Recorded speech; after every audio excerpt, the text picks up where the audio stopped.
السلام علیکم ورحمت الله وبرکاتو. خوږو دوستانو، هیله مند یم چې روغ جوړ او تازه به یاست. زه نورالدین علمدوست یم چې د مشال کورس د انګلیسي ژبې د زده کړې په موخه د 11مې برخې د تدریس چارې مخته وړم. هیله مند یم چې تاسو به هم آماده یاست. د 10مې برخې درس به مو په صحیح ډول نوټ او حافظې ته سپارلی وي او دا نن به هم د 11مې برخې درس ته ادامه ورکوو. تاسو هم قلم او کتابچه آماده کړئ. ځو د درس په طرف. ملتیا مو وکړئ چې د دې درس په جریان کې لومړی د سنټنسز پارت یا د جملو برخه تلفظ او معنا کوو. د سنټنسز پارت یا د جملو په اوله برخه کې لومړی جملې ته ځیر شئ. تلفظ به څنګه کوو؟ Too much candy and sweets will ruin your teeth. تلفظ یې څنګه کوو؟ Too much candy and sweets will ruin your teeth. په پښتو کې معنا څنګه ده؟ ډیر خواږه او شیریني به د غاښونه خراب کړي. Too much candy and sweets will ruin your teeth. ډیر خواږه او شیریني به د غاښونه خراب کړي. له اولې جملې نه تیریږو، راځو دوهمې جملې ته. د دوهمې جملې تلفظ به څنګه کوو؟ We pride ourselves on being Afghan. تلفظ به څنګه کوو؟ We pride ourselves on being Afghan. په پښتو کې معنا څنګه ده؟ موږ په خپل افغانیت ویاړو. We pride ourselves on being Afghan. موږ په خپل افغانیت ویاړو. له دوهمې جملې نه هم تیریږو، راځو درېمې جملې ته. د درېمې جملې تلفظ به څنګه کوو؟ I am writing a letter. تلفظ یې څنګه کوو؟ I am writing a letter. زه خط لیکم. I am writing a letter. زه خط لیکم. له درېیمې جملې نه هم تیریږو، راځو څلورمې جملې ته. د څلورمې جملې تلفظ به څنګه کوو؟ The leader is speaking. تلفظ یې څنګه کوو؟ The leader is speaking. مشر خبرې کوي. The leader is speaking.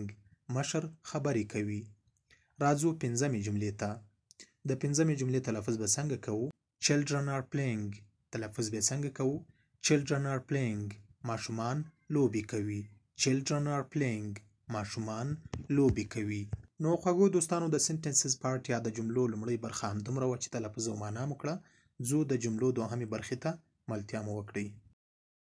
خوږو دوستانو، د سنټنسز پارت یا د جملو دوهمې برخې ته هم ښه راغلاست درته وایم. راځو د جملو په دوهمه برخه کې اولې کلمې ته ځیر شئ. د اولې کلمې تلفظ به څنګه کوو؟ I don't smoke cigarettes. تلفظ یې څنګه کوو؟ I don't smoke cigarettes. زه سګریټ نه څکوم. I don't smoke cigarettes. زه سګریټ نه څکوم. د اولې جملې نه تیریږو، راځو دوهمې جملې ته. د دوهمې جملې تلفظ به څنګه کوو؟ Her smile turned into a loud laugh. تلفظ به څنګه کوو؟ Her smile turned into a loud laugh. مسکای په لوړه خندا بدله شوه. Her smile turned into a loud laugh. مسکای په لوړه خندا بدله شوه. له دوهمې جملې نه هم تیریږو، راځو درېیمې جملې ته. د درېیمې جملې تلفظ به څنګه کوو؟ She sews her own clothes. په پښتو کې معنا هغه خپل کالي ګنډي. She sews her own clothes. هغه خپل کالي ګنډي. یو ځل بیا تکراروو. She sews her own clothes. هغه خپل کالي ګنډي. له درېیمې جملې نه تیریږو، راځو څلورمې جملې ته. د څلورمې جملې تلفظ څنګه کوو؟ He was here until yesterday. تلفظ یې څنګه کوو؟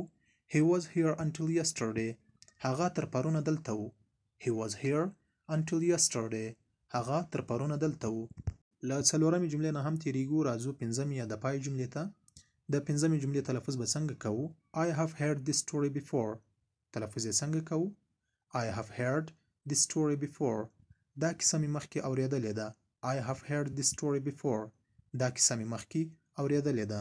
نو خوږو دوستانو، د سنټنسز پارت یا د جملو د دوهمې برخې درس هم پای ته رسوو. خدای دې وکړي چې په معنا او تلفظ یې پوه شوي یاست. له ځان سره یې په صحیح ډول نوټ او په بار بار یې تکرار کړئ چې یاد مو شي. نو خوږو دوستانو، د درس په جریان کې دوهمې برخې ته ځو چې د ورډز پارت یا د لغاتونو برخه ده. ملتیا مو وکړئ. خوږو دوستانو، د ورډز پارت یا د لغاتونو په برخه کې هم ښه راغلاست درته وایم. د لغاتونو په برخه کې په اول چوکاټ کې لومړي لغت ته ځیر شئ. تلفظ به څنګه کوو؟ Challenge. تلفظ یې څنګه کوو؟ Challenge. د اخطار یا ننګونې په معنا ده. CHALLENGE. Challenge. اخطار یا ننګونه. راځو دوهم لغت ته. تلفظ به څنګه کوو؟ Claim. دعوه کول یا ادعا کول. Claim. CLAIM. Claim. دعوه کول یا د ادعا کولو په معنا ده. له دوهم لغت نه هم تیریږو، راځو درېیم لغت ته. د درېیم لغت تلفظ به څنګه کوو؟ Condition. تلفظ به څنګه کوو؟ Condition. په پښتو کې معنا حالت یا وضعیت. CONDITION condition د حالت یا وضعیت په معنا ده. له دریم لغت نه هم تیریږو. راځو څلورم لغت ته. divide تلفظ یې څنګه کوو؟ divide تقسیمول یا د ویشلو په معنا ده. DIVIDE divide تقسیمول. divide د تقسیمولو په معنا ده. له څلورم لغت نه هم تیریږو. راځو په اول جدول کې پنځم لغت ته ځیر شئ. expert تلفظ یې څنګه کوو؟ expert ماهر یا د تجربه کار په معنا ده. EXPERT expert د ماهر یا تجربه کار په معنا ده. نو خوږو دوستانو د ورډز پارټ یا د لغاتونو په برخه کې مو اول جدول تلفظ او معنا کړ. راځو دوهم جدول ته اوړو. په دوهم جدول کې لومړني لغت ته ځیر شئ.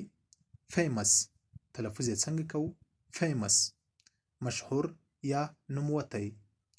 FAMOUS famous د مشهور یا نوموتی معنا لري. راځو په دوهم جدول کې دوهم لغت ته ځیر شئ. force تلفظ یې څنګه کوو؟ force FORCE force قوه یا طاقت. force د قوې یا طاقت په معنا ده. له دوهم لغت نه هم تیریږو. راځو دریم لغت ته. د دریم لغت تلفظ څنګه کوو؟ harm تلفظ یې څنګه کوو؟ harm ضرر یا تاوان. HARM harm ضرر یا د تاوان معنا لري. په دوهم جدول کې له دریم لغت نه هم تیریږو.